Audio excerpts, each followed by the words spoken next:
14ই June আমাকে বাসা থেকে তুলে নিয়ে যাওয়া হয় সাদা পোশাকধারী। তারপর আমাকে র্যাব 7-এর পতেঙ্গায় 49 দিন রাখা হয়। বাজার অবস্থান করছিলেন 15 থেকে 20টি প্রশাসনের গাড়ি। সেখানে একটি গাড়িতে তাকে উঠিয়ে নিয়ে যায় এবং গাড়িতে ওঠানোর সাথে সাথে তার চোখ বেঁধে ফেলা হয়। সেখান থেকে তাকে রাজপাড়া থানায় নিয়ে যাওয়া হয় এবং নিয়ে যাওয়ার পরে তার উপর চালানো হয় নির্মম নির্যাতন। এবং নির্যাতনের যে স্ট্রিমগুলো চালানো হয়েছে তার মধ্যে ছোট্ট একটি দৃশ্য বলছি, সেটা হচ্ছে তার হাতের কবজি এবং পায়ের তালু এই দুটো জায়গায় চাকু দিয়ে খুঁচিয়ে খুঁচিয়ে তাকে রক্তাক্ত করে দেওয়া হয়েছিল। ঠিক রাত যখন 1:30 থেকে 2 বাজে তখনই এই প্রশাসনের যে চিরাচরিত মাস্টার প্ল্যান ছিল সেই প্ল্যানে তারা চলে যায়। তাকে নিয়ে দাঁততলা নামক একটি জায়গায় আমবাগানে নিয়ে গিয়ে তার পায়ে শটগান ঠেকিয়ে 3টি গুলি করে তার পাকে ঝাঁঝরা করে দেয়। যেমনটি আমরা দ্বিতীয় ভাগে আমরা 4টি অভিযোগ দায়ের করেছিলাম, ঠিক একই মাস্টার প্ল্যান এই ক্ষেত্রে প্রযোজ্য হয়েছে। পরবর্তীতে এই শটগানের গুলির শব্দে যখন পার্শ্ববর্তী লোকজন চলে আসে তারা তাড়াহুড়ো করে তাকে মাইক্রোবাসে উঠিয়ে নিয়ে যায় এবং মাইক্রোবাসে ওঠানোর পরেও তার নিস্তার দেওয়া হয়নি। তাকে সেই ক্ষতস্থানে আঘাত করতে করতে তাকে নিয়ে যাওয়া হয় রাজশাহী মেডিকেল কলেজ হসপিটালে। সেখানে নিয়ে যাওয়ার পরেও তাকে কোনো রকম চিকিৎসা দেওয়া হয়নি, বিনা চিকিৎসায় তাকে সেখানে ফালিয়ে রাখা হয়। কোনোভাবেই তার বাবা সংবাদ পান তার ছেলেকে আহত অবস্থায় মেডিকেল হসপিটালে ফেলে রাখা হয়েছে। ইতিমধ্যেই তৎকালীন রাজশাহী মহানগরীর সাধারণ সম্পাদক ছিলেন আওয়ামী লীগের ডাবলু সরকার, তিনি হসপিটালে গিয়ে উপস্থিত হন এবং ডক্টরদেরকে তিনি শাসিয়ে আসেন যেন তাকে কোনো রকম চিকিৎসা না দেওয়া হয়। পরবর্তীতে এই ভিকটিমের বাবা এই হসপিটালের যিনি পরিচালক ছিলেন তার বরাবর তিনি অভিযোগ করেন। অভিযোগের ভিত্তিতে তাকে সেই হসপিটাল থেকে ঢাকাতে রেফার করে দেওয়া হয়। ঢাকা পঙ্গু হসপিটালে আসার পরেও সেখানে তিনি 5 দিন চিকিৎসাবিহীন অবস্থায় সেখানে পড়েছিলেন। এই 5 দিনে তার পায়ে ক্ষত ধরে যায় এবং তার পা থেকে দুর্গন্ধ বেরোতে থাকে। পরবর্তীতে 7 দিনের মাথায় ডাক্তারের পরামর্শে তার পা কেটে ফেলা হয়। বর্তমানে তার একটি পা কেটে ফেলা হয়েছে এবং সেখানে কৃত্রিম পা লাগানো হয়েছে। আর সেখান থেকে তাকে মামলা দিয়ে তাকে কারাগারে পাঠানো হয়। বর্তমানে তিনি 25টি মামলা মাথায় নিয়ে তার দিনাতিপাত করছেন। দ্বিতীয় অভিযোগ আমরা দায়ের করেছি আমাদের ভিকটিম আব্দুল করিম ভাই। আব্দুল করিম ভাই আমাদের পাশে হুইল চেয়ারে বসে আছেন।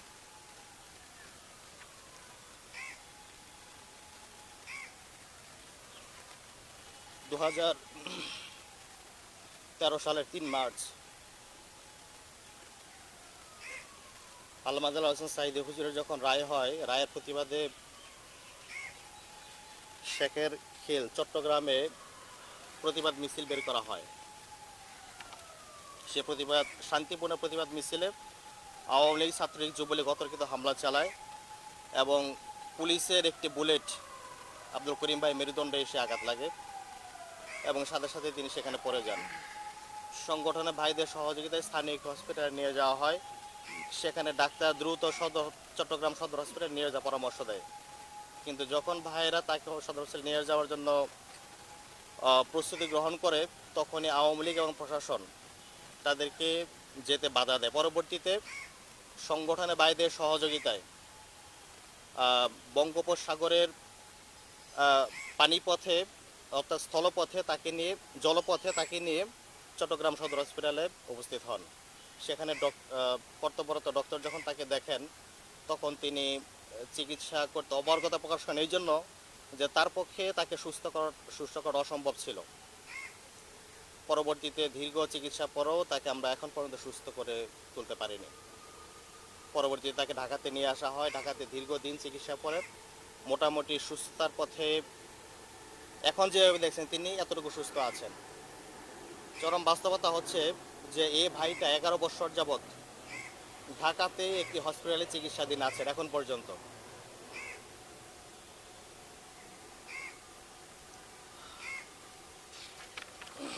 আমাদের তৃতীয় অভিযোগ, আমাদের আলমগীর ভাই, আমার বাম পাশে যিনি হুইল চেয়ারে বসে আছেন।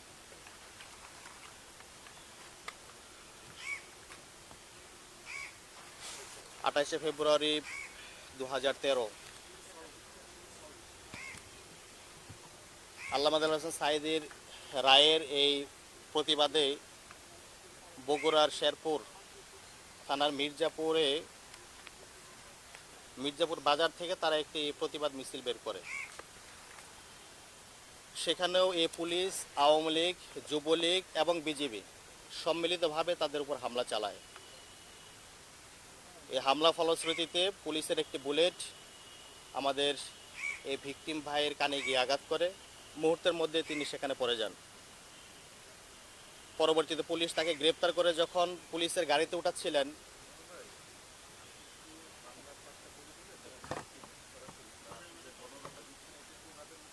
আচ্ছা আমি একটু শেষ করে পরে তাদের কাছে আপনার পয়েন্ট জেনে নিয়ে নিই, ঠিক আছে। পরবর্তীতে যখন তাকে পুলিশের গাড়িতে উঠাবে, সেই মুহূর্তে আওয়ামী লীগ এবং যুবলীগের যারা ছিলেন সেখানে পুলিশের হাত থেকে তাকে কেড়ে নিয়ে তার উপর অবর্ণনীয় নির্যাতন চালায়।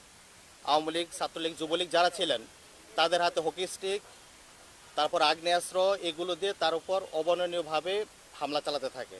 এক পর্যায়ে রান্দা দিয়ে তার দুপায়ে দুটো কোপ দেয় এবং তার মাথায় হকি স্টিক দিয়ে আঘাত করে। ফলশ্রুতিতে সে সেন্সলেস হয়ে পড়ে যায়। পরবর্তীতে পুলিশ এবং আওয়ামী লীগ তাকে মৃত ভেবে সেখানে একটি ব্রিজ ছিল, 30 ফুট উঁচু ব্রিজ, সেই ব্রিজ থেকে তাকে ফেলে দেওয়া হয়। পরবর্তীতে তার এই মেরুদণ্ড ভেঙে যায়। সেখানে স্থানীয় হসপিটালে আমাদের ভাইদের সহযোগিতা নিয়ে যাওয়া হয়। সেখান থেকে উন্নত চিকিৎসার জন্য ঢাকাতে নিয়ে আসা হয়, কিন্তু ভাইকে আমরা আদৌ পর্যন্ত সুস্থ করে তুলতে পারিনি। আমাদের আব্দুল করিম ভাই এবং আলমগীর ভাই, এই দুজন ভাই 11 বছর যাবৎ একটি হসপিটালে চিকিৎসাধীন আছেন। আরেকজন ভাই যিনি আন্দোলনে আহত হয়েছেন, আমাদের মিশু ভাই আছেন আমার পাশেই দাঁড়ানো। 2022 সালের ঘটনা, 24শে ডিসেম্বর নোয়াখালী মাইজিতে ঘটনা ঘটেছিল। একটি জামাতের বিক্ষোভ মিছিলে তিনি অংশগ্রহণ করেছিলেন। পুলিশ সেখানে একইভাবে তাকে মানে মিছিলের উপর হামলা চালায়। পুলিশের গুলিতে তার একটি চোখ নষ্ট হয়ে যায়। আমরা উন্নত চিকিৎসার জন্য চেষ্টা করছি, কিন্তু ডাক্তারদের বক্তব্য অনুযায়ী তার চোখ আদৌ ভালো হবে কিনা এটা আমরা সংশয়ে আছি। এই 4 জন ভাই আমাদের অঙ্গহানি হয়ে দিনাতিপাত করছেন। আমাদের নেক্সট হচ্ছে 2জন ভাই মিসিং হয়েছিলেন, তারা ফিরে এসেছেন। একজন ভাই এখনও মিসিং আছেন, যাদেরকে আমরা খুঁজে পাইনি এখন পর্যন্ত।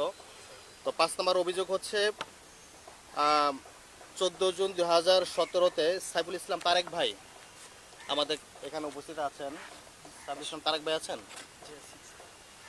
সাইফুল ইসলাম তারেক ভাই, যাকে 14 জুন 2017 তার নিজস্ব বাড়ি রাঙ্গুনিয়া থেকে গ্রেপ্তার করেছিল র্যাবের পরিচয়, সাদা পোশাকে র্যাবের পরিচয় গ্রেপ্তার করে নিয়ে গিয়েছিল। সেখান থেকে রাঙ্গুনিয়া র্যাব ক্যাম্প, তারপরে সেখানে 59 দিন সেখানে রাখার পর নিয়ে আসা হয় উত্তরা ক্যাম্পে 2.5 বছর রাখার পরে তাকে পাঠিয়ে দেওয়া হয় 2019 সালে ময়মনসিং র্যাব ক্যাম্পে। সেখানে একটি মামলা দিয়ে ফুলবাড়িয়া থানায় পাঠিয়ে দেওয়া হয়। তারপরে 10 মাস কারাভোগের পর তিনি আমাদের মাঝে ফিরে আসেন। 6 নম্বর অভিযোগ হচ্ছে আমাদের নুরুল আমিন ভাই, তিনি আমাদের মাঝে উপস্থিত আছেন। নুরুল আমিন ভাই, তাকে তিনি তৎকালীন ভাটারা থানা সভাপতি ছিলেন।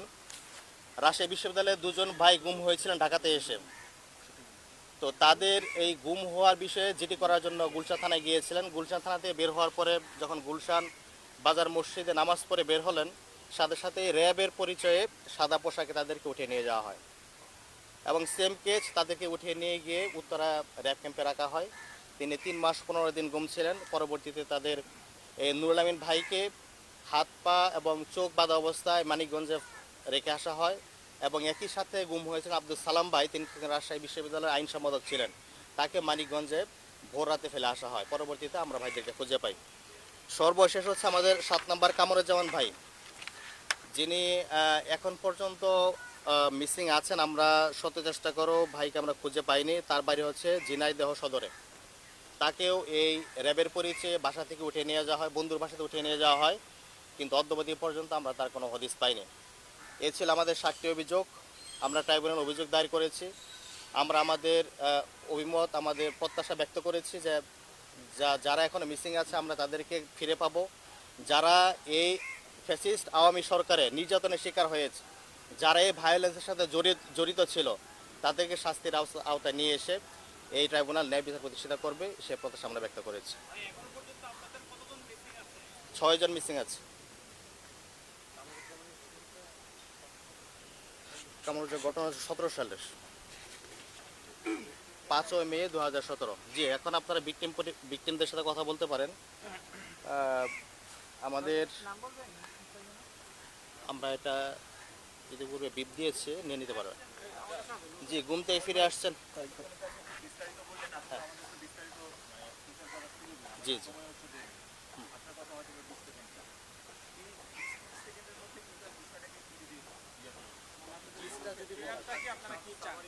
আচ্ছা,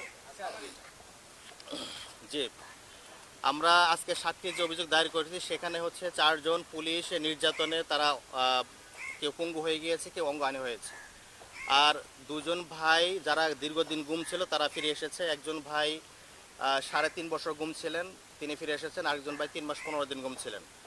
আর আরেকজন ভাই কামরুজ্জামান ভাই, যিনি 2017-তে মিসিং হয়েছেন, গুম হয়েছেন, এখন পর্যন্ত আমরা তাদেরকে ফিরে পাইনি। আমরা সামষ্টিকভাবে 7টি অভিযোগে আলাদা আলাদাভাবে এই ভিকটিম পক্ষ থেকে দায়ের করেছি, ভিকটিমের পক্ষ থেকে দায়ের করেছি। তারা তাদের উপর যে নির্যাতন চালিয়েছেন এই আওয়ামী লীগ সরকার বা প্রশাসন, এই নির্যাতনের তারা বিচার চায়। এবং যারা মিসিং আছে, এই মিসিং পরিবার এখানে উপস্থিত আছেন, আমরা যেহেতু আমাদের জনশক্তি তারা ছিল আছে, আমরা সংগঠনের পক্ষ থেকেও এই প্রত্যাশা জানিয়েছি যে যারা এই জুলুম নির্যাতন চালিয়েছে তারা যেন এই শাস্তির আওতায় আসে এবং যারা মিসিং আছে তাদেরকে যেন আমাদের মাঝে ফিরিয়ে দেওয়া হয়। আমরা তদন্তের স্বার্থে নাম বলতে চাচ্ছি না, তবে নির্ধারিত স্থানে যারা শৃঙ্খলা বাহিনী ছিলেন, যারা এই ভায়োলেন্সের সাথে জড়িত ছিলেন, তাদের নাম এখানে উল্লেখ করা হয়েছে। এবং আমরা যাদেরকে চিনেছি, আওয়ামী লীগ, ছাত্রলীগ, যুবলীগ, যারা প্রকাশ্যে এই ভায়োলেন্সে জড়িত ছিল, তাদেরকে এখানে আসামিভুক্ত করা হয়েছে, এজাহারভুক্ত করা হয়েছে। এটা আলাদাভাবে এটা না না না, শুধু আইন শৃঙ্খলা বাহিনী, যারা এটার সাথে এই ভায়োলেন্স যারা জড়িত ছিল সুনির্দিষ্টভাবে তাদেরকে অভিযোগ করা হয়েছে। এটা তো একটু বলা কষ্ট হবে। যেমন 1 নাম্বার যিনি জনি ইসলাম ভাই, এটাতে 13 জনের আসামি করা হয়েছে। 2 নম্বর আব্দুল করিম ভাই, যে এখানে 5 জনকে আসামি করা হয়েছে। 3 নাম্বার আমাদের আলমগীর ভাই, এখানে 14 জনকে আসামি করা হয়েছে। আর দেলাওয়ার হোসেন মিশু ভাই, আমাদের 4 নাম্বার অভিযোগ, এই অভিযোগে এখানে 7 জনকে আসামি করা হয়েছে। তারপর অভিযোগ 5 নম্বরে সাইফুল ইসলাম তারেক ভাই, এখানে 6 জনকে অভিযুক্ত করা হয়েছে। 6 নম্বর অভিযোগ নুরুল আমিন ভাই, এখানে 4 জনকে অভিযুক্ত করা হয়েছে। আর সর্বশেষ 7 নম্বর কামরুজ্জামান ভাই, এখানে 4 জনকে অভিযুক্ত করা হয়েছে। জি জি, আলাদা আলাদা। সেখানে র্যাব জড়িত ছিল এবং সাদা পোশাকে পুলিশ জড়িত ছিল। হ্যাঁ, জি, আপনারা তাহলে একটু ভিকটিমের সাথে কথা বলতে পারেন। আমাদের আব্দুল করিম ভাই আছে, আলমগীর ভাই আছে, আর হচ্ছে দীর্ঘদিন যিনি গুম ছিলেন আমাদের তারেক ভাই। এখানে একটি বিষয় আপনাদেরকে হাইলাইট করে রাখি যে আমাদের যারা গুম ছিল, যারা ফিরে এসেছে, তাদের পক্ষ থেকে একটা জায়গায়, মানে তাদের তথ্যালোকে একটা জায়গাতে ফোকাস আমরা দিচ্ছি, সেটা হচ্ছে উত্তরা র্যাব ক্যাম্পের আশেপাশে কোথাও একটা আয়নাঘর আছে, যেখানে মানে ভাইরা যে লোকেশন দিচ্ছে, যে লোকেশন তারা দিতে, সে অনুযায়ী আমরা বুঝতে পারছি যে এটা এখানে। কারণ তারা বলেছে, প্রত্যেকের অভিযোগেই এই একই বক্তব্য দিয়েছে যে আমরা মাঝে মধ্যেই শুনতে পেতাম যে বিমান উঠছে বা বিমান নামছে, এরকম সাউন্ড আমরা শুনতে পেতাম নিয়মিত।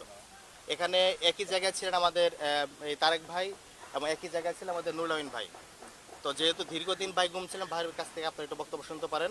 তারপরে এখানে আমাদের 2 জন আহত ভাই আছে, তাদের কাছে আপনারা শুনতে পারেন। জি, তারেক ভাই।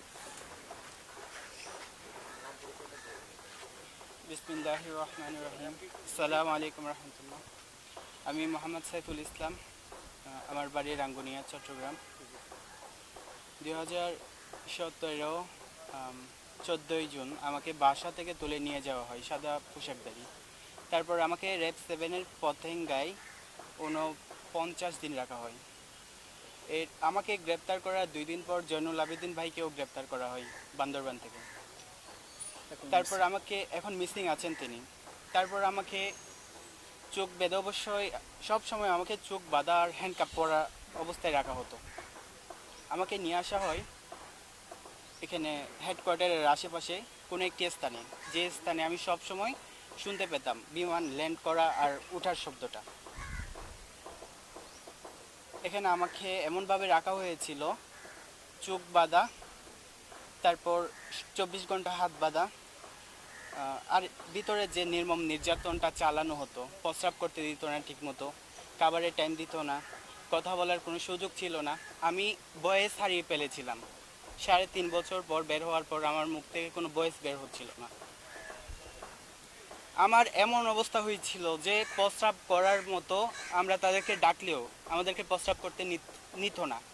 আমাদের সেখানে রাখা হয়েছিল শুধুমাত্র একটা বোতল, যে বোতলে আমরা পানি খেতাম।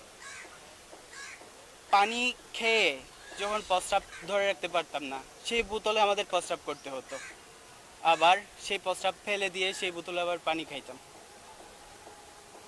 আমাদের খাবার দিত, 1 মিনিট বা 2 মিনিট টাইম দিত।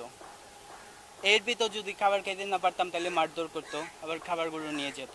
আর সেখানে সবচেয়ে ভালো ব্যবহার ছিল শালার পুত, সুন্দর ব্যবহার এটা। পরবর্তীতে সেখানে আমি জয়নুল ভাইয়ের সাথে আবার দেখা করতে পারি 2019 সালে। যদিও চোখ বাঁধা আর হাত বাঁধা থাকতো, কিন্তু কোনো একটা সুযোগ পাইছিলাম যে গোপনে তাকে আমার সামনে রাখা হয়েছিল কোনো একটা সেলে। এরপর আমি 2020 সালে আমাকে ময়মনসিংহ র্যাব 15-তে ট্রান্সফার করা হয়। জয়নুল ভাইয়ের সাথে আর কোনো দেখা হয়নি 2019-এর পর থেকে। আমাকে তারপর একটি মিথ্যা মামলা সাজিয়ে ময়মনসিংহ ফুলবাড়িয়া থানায় মামলা দেওয়া হয়। অনেকবার পিটিশন করার পরও তৎকালীন সময় জামিন মিলেনি। 10 মাস পর জামিন মিলে। তারপর আমি এখন আলহামদুলিল্লাহ বাড়িতে আছি। দাবি কি? আপনার প্রত্যাশা দাবি কি বলেন? আমার দাবি হলো, যারা এরকম অন্যায়ভাবে, বিচার বহির্ভূতভাবে, যারা মায়ের কোল থেকে সন্তানদের কেড়ে নিয়ে এসে মিথ্যা নাটক সাজিয়ে একটি ছেলের জীবন ধ্বংস করে দিতে পারে। আমি তখন ইন্টার পরীক্ষা দিচ্ছিলাম। আমার ইচ্ছা ছিল আমি একজন সফটওয়্যার ইঞ্জিনিয়ার হব, কিন্তু আমার সেই ইচ্ছাটা আর পূর্ণ হলো না। আপনাদের কাছে আমার দাবি, শুধু আমি না, আমি যেখানে ছিলাম সেখানে 10টা সেল ছিল। এইভাবে সেখানে নিয়মিত মানুষ আনা হতো, নেওয়া হতো, যেটা আমি বুঝতে পারতাম। এভাবে তারা অসংখ্য মায়ের বুক খালি করছে। যারা এভাবে মিথ্যা নাটক সাজিয়ে মায়ের বুক খালি করছে, আমি তাদের প্রত্যেকের বিচার চাই। 2017 সালের আগে, অর্থাৎ যখন বেনজির ছিল, র্যাব প্রধান ছিল, তখন থেকে এগুলো শুরু হয়েছিল। আমি চাই তখন যারা দায়িত্বপ্রাপ্ত ছিল তাদের প্রত্যেকের বিষয়টা সামনে আসুক এবং তাদের ব্যাপারে অভিযোগ দায়ের করা হোক। আমাদের নুরুল আমিন ভাই একই জায়গায় ছিলেন, ভাই কাছ থেকে একটু বিস্তারিত করতে পারেন। বিসমিল্লাহির রহমানির রহিম। 2013 সালের 26 জুন রাত আনুমানিক 7:30-এ রাজশাহী বিশ্ববিদ্যালয়ে এর আগে গুম হওয়া 2জন শিক্ষার্থীর মামলা করার জন্য গুলশান থানায় গিয়েছিলাম। সেখান থেকে আমরা গুলশান আজাদ মসজিদে মাগরিবের নামাজ পড়ে বের হওয়ার সময় সাদা পোশাকধারী আইন শৃঙ্খলা রক্ষাকারীর পরিচয়ে আমাকে প্রথম পিছন থেকে হাত বেঁধে ফেলে এবং চোখ বেঁধে গাড়িতে উঠানো হয়। সেখানে একটু আগে যে তারেক ভাই যে ঘটনা বর্ণনা করেছেন, সেই নির্দিষ্ট রুমে যে আমরা আসলে চোখ বন্ধ ছিল, আমরা বুঝতে পারিনি, তা অনুমান করতে পেরেছি এটা যেহেতু আমি ঢাকায় বসবাস করেছি, এটা এয়ারপোর্টের আশেপাশে হবে। ওখানে প্রচুর বিমান উঠতো নামতো আর কি, শব্দ শুনতে পেতাম। আর সেম কন্ডিশন, এখানে আমাকে 3.5 মাস পিছন থেকে হ্যান্ডকাপ বাঁধা অবস্থায় এবং সামনে থেকে চোখ বাঁধা অবস্থায় রাখা হয়েছিল। এবং 24 ঘন্টায় আমাদের এখানে প্রায় 200 ভোল্টের বাল্ব বাতি যেটা জ্বালানো হতো, কোনো আলো বাতাসের ব্যবস্থা ছিল না। তারেক ভাইয়ের মতো সেম, আমাদেরকে প্রস্রাবের সময় দেওয়া হতো না, পানি খাওয়ার জন্য সেই বোতলটা একটি বোতল ইউজ করা হতো। গোসল এবং ওয়াশরুমে যাওয়ার সর্বোচ্চ 3 থেকে 4 মিনিট পেতাম। টোটালি 24 ঘন্টায় আমাদেরকে রিমাইন্ড যেটাকে বলে মেন্টালি টর্চার করা হতো। এভাবেই প্রায় 3.5 মাস, 3 মাস 15 দিন আমি ওইখানে ছিলাম আর কি। জি, আপনারা আর কারোর সাথে কথা বলতে চাইলে বলতে পারেন, না হলে আমরা শেষ করতে যাচ্ছি। জি, কথা বলবে? জি,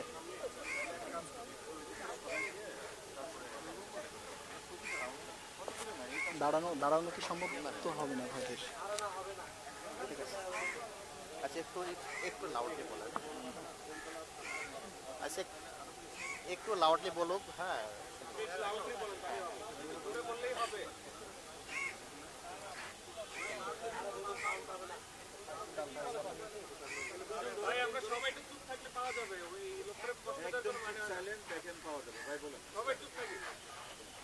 আসসালামু আলাইকুম রহমতুল্লাহ। 2013 সাল 28 ফেব্রুয়ারি আল্লামা সাইদি হুজুর অবৈধ রায়ের প্রতিবাদে আমরা রাস্তায় অবস্থান করছিলাম। এমন সময় সকাল 8:30। আমরা বুঝতেই পারি নাই, হঠাৎ করে 6-7 প্লাটুন পুলিশের গাড়ি এবং র্যাবের গাড়ি, বিজেপির গাড়ি, বিজেপির গাড়িতে বেশিরভাগই ছিল যুবলীগ, ছাত্রলীগ এবং অঙ্গ সংগঠনের বিভিন্ন ছাত্র বাহিনী এবং হলো বিভিন্ন বাহিনী, লাঠিয়াল বাহিনী। ওনারা অতর্কিত এসে গুলি করে। গুলি এক পর্যায়ে আমার ছিটানো গুলি আমার এই পাশে ঢোকে।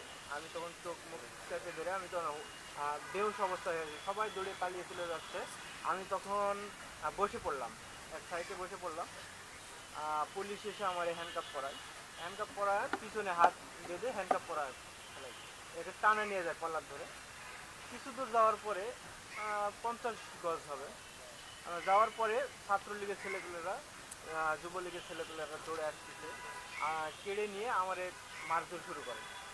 এক পর্যায়ে একজন কুড়েলের মতন এখানে একটা কূপ দেয়, এখানে একজন কূপ দেয়, এই পাশে একজন কূপ দিয়েছে। আমার হাত পিছনে হাত আছে, হাতে পিঠে বাড়ি দেয়, মানে বাড়ি দেয়, হাতগুলো কেটে যায়। তারপর এক পর্যায়ে যখন ওরা খেলা রাখে, আমার মারতেছিল। মারার পর এক পর্যায়ে একজনা বাড়ি দিচ্ছে এখানে হকি দিয়ে। এখানে বাড়ি দেওয়ার পরে আমি বেহুশ হয়ে গেছি। এরপরে আমি আর বলতে পারবো না। ওনারা অনেকক্ষণ পিটাইছে, পিটানোর পর মনে করছে যে মারা গেছে। ওনারা যখন মনে করছে যে মারা গেছে, ওই পুলিশের গাড়িতে উঠায় হ্যান্ডকাপ অবস্থায় আমার ব্রিজ থেকে ফেলা দিয়েছে।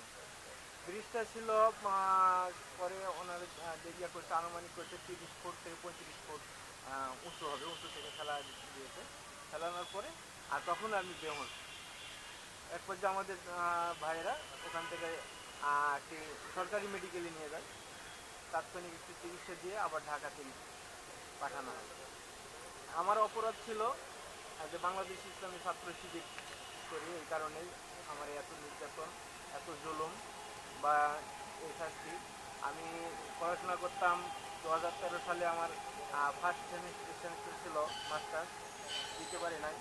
আমার কাগজপাতি সব কিছু কলেজ থেকে সব পরে শোনা গেল যে পুরা ফেলাইছে নাকি, ফেলা দিয়েছে, বলতে পারবো না।